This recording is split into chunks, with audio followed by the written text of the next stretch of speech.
O homem integral. Capítulo 1. Fatores de perturbação. A ansiedade. Não se deixando vitimar pela rotina, o homem tende às vezes a assumir um comportamento ansioso que o desgasta, dando origem a processos enfermiços que o consomem. A ansiedade é uma das características mais habituais da conduta contemporânea. Impulsionado ao competitivismo da sobrevivência e esmagado pelos fatores constringentes de uma sociedade eticamente egoísta, predomina a insegurança no mundo emocional das criaturas. As constantes alterações da bolsa de valores, a compressão dos gastos, a correria pela aquisição de recursos e a disputa de cargos e funções bem remuneradas geram, de um lado, a insegurança individual e coletiva. Por outro, as ameaças de guerra constantes, a prepotência de governos inescrupulosos e chefes de atividades arbitrários, quão ditadores.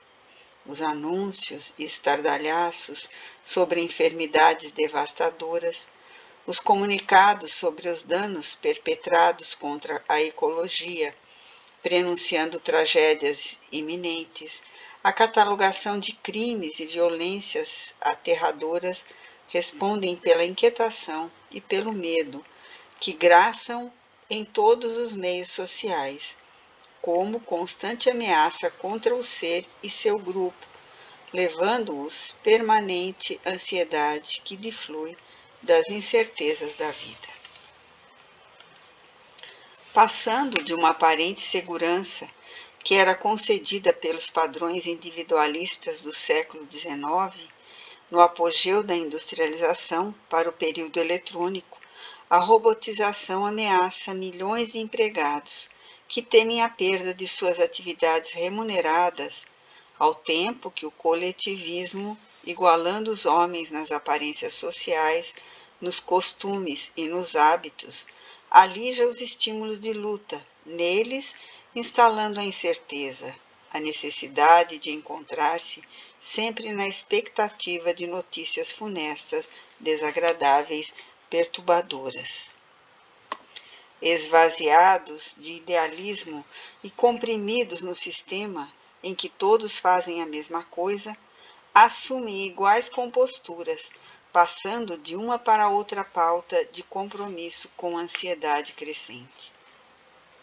A preocupação de parecer triunfador, de responder de forma semelhante aos demais, de ser bem recebido e considerado, é responsável pela desumanização do indivíduo, que se torna um elemento complementar no grupamento social, sem identidade nem individualidade.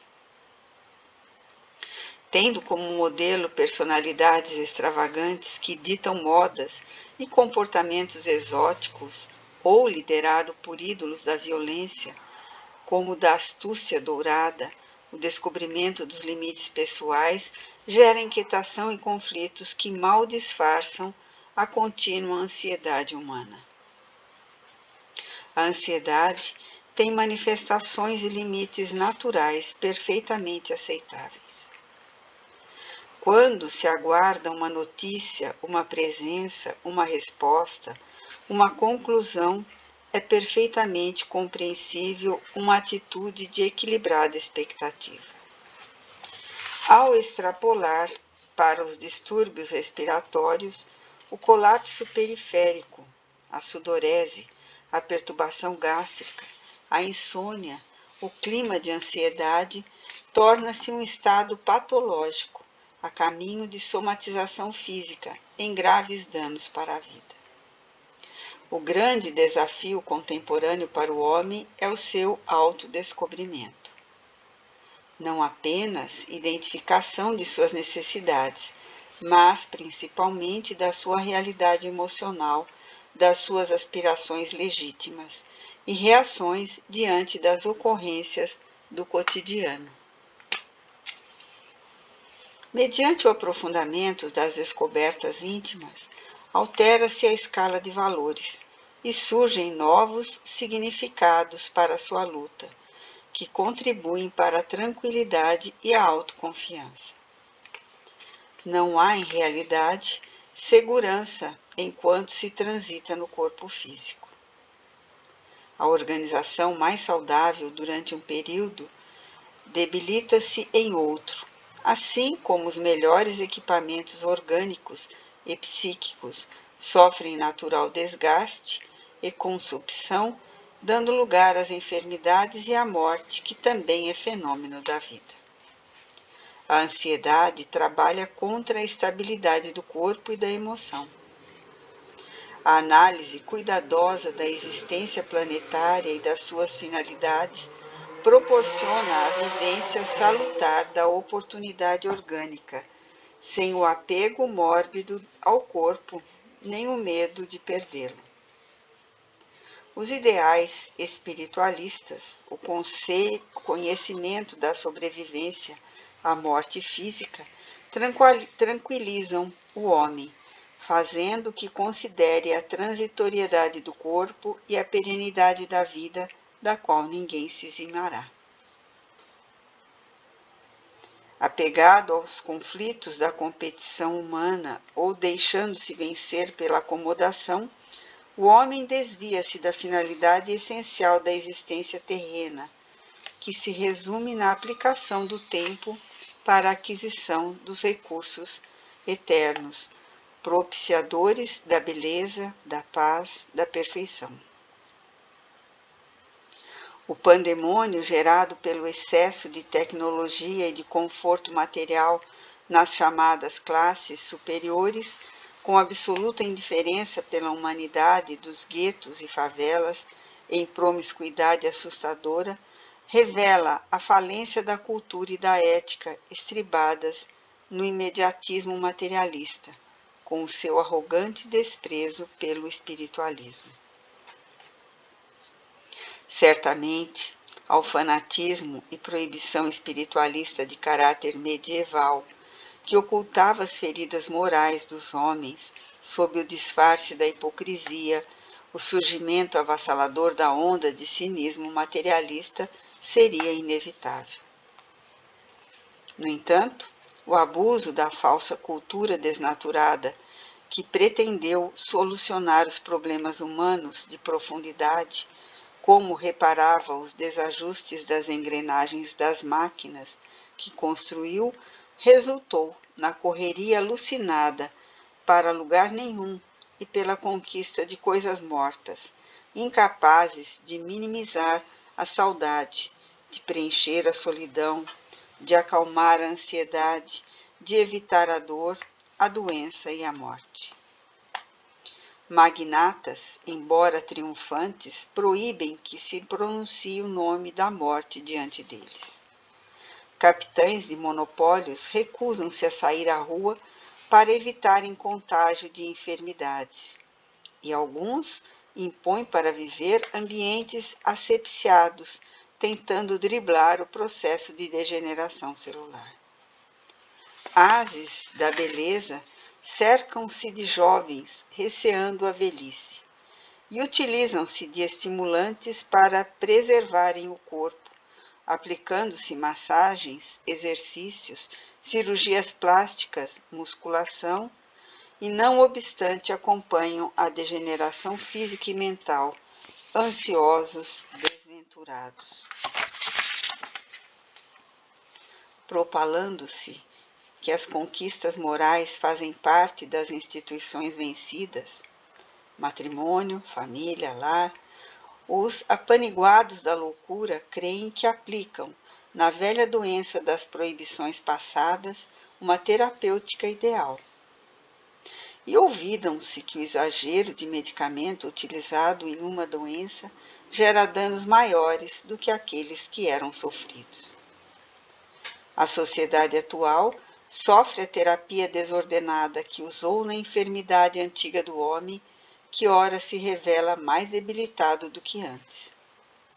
São válidas para este momento de ansiedade, de insatisfação, de tormento, as lições do Cristo sobre o amor ao próximo, a solidariedade fraternal, a compaixão ao lado da oração, geradora de energias otimistas e da fé, propiciadora de equilíbrio e paz para uma vida realmente feliz, que baste ao homem conforme se apresente, sem as disputas conflitantes do passado, nem a acomodação coletivista do presente.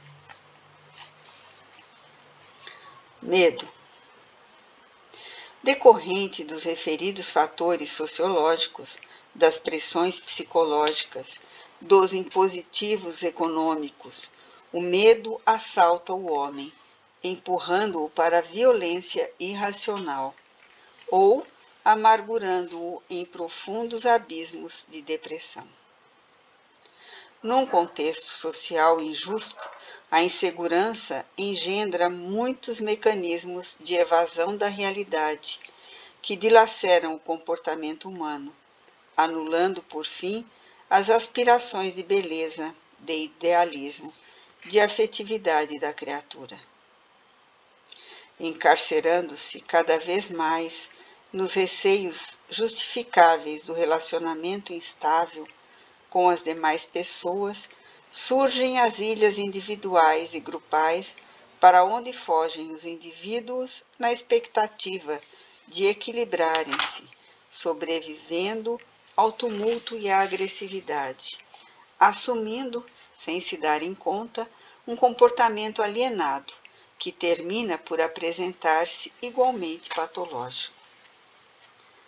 As precauções para resguardar-se, poupar a família aos dissabores dos delinquentes, mantendo os haveres em lugares quase inexpugnáveis, fazem o homem emparedar-se no lar ou aglomerar-se em clubes com pessoal selecionado, perdendo a identidade em relação a si mesmo, ao seu próximo, e consumindo-se em conflitos individuais a caminho dos desequilíbrios de grave porte.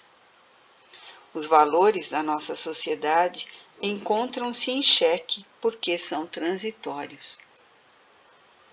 Há uma momentânea alteração de conteúdo com a consequente perda de significado.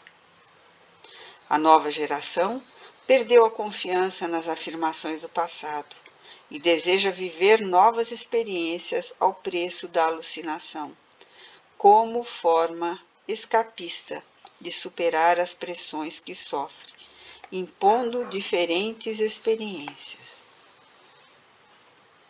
No âmago das suas violações e protestos, do vilipêndio aos conceitos anteriores, vige o medo que atormenta e submete às suas sombras espessas.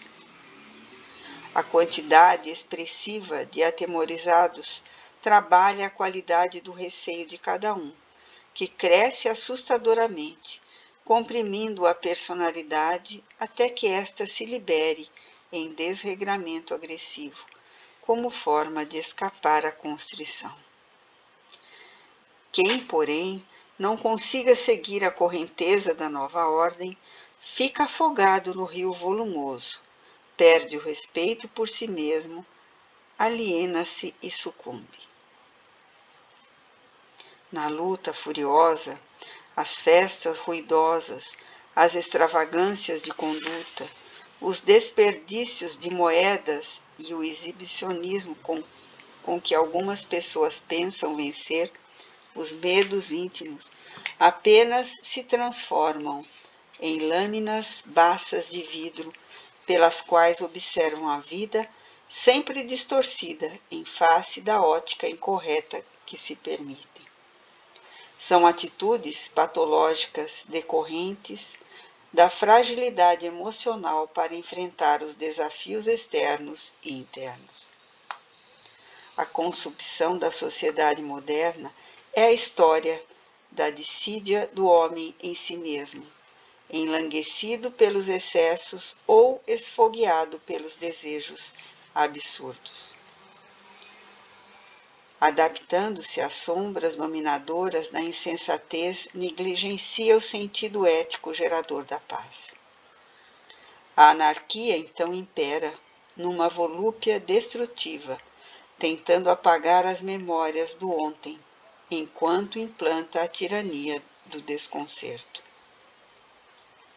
Os seus vultos expressivos são imaturos e alucinados, em cuja rebelião pairam o oportunismo e a avidez.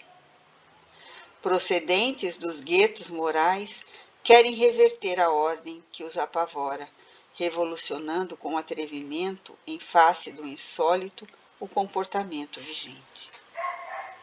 Os antigos ídolos que condenaram a década de 20 e 30 como a da geração perdida, produziram a atual era da insegurança, na qual malograram as profecias exageradamente otimistas dos apaniguados do prazer em exaustão, fabricando os super-homens da mídia que, em análise última, são mais frágeis do que os seus adoradores, pois que não passam de heróis da frustração.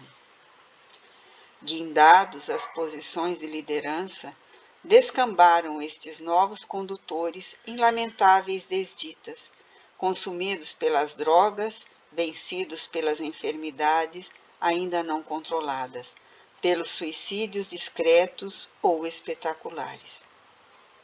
A alucinação generalizada certamente aumenta o medo nos temperamentos frágeis, nas constituições emocionais de pouca resistência. De começo no indivíduo, depois na sociedade. Esta é uma sociedade amedrontada. As gerações anteriores também cultivaram os seus medos de origem atávica e de receios ocasionais. O excesso de tecnicismo com a correspondente ausência de solidariedade humana produziram a avalanche dos receios. A superpopulação, tomando os espaços, e a tecnologia, reduzindo as distâncias, arrebataram a fictícia segurança individual que os grupos passaram a controlar, e as consequências da insânia que cresce são imprevistas. Urge uma revisão de conceitos, uma mudança de conduta, um reestudo da coragem para a imediata aplicação no organismo social e individual necrosado. Todavia, é no cerne do ser, o espírito, que se encontram as causas matrizes desse inimigo rude da vida que é o medo.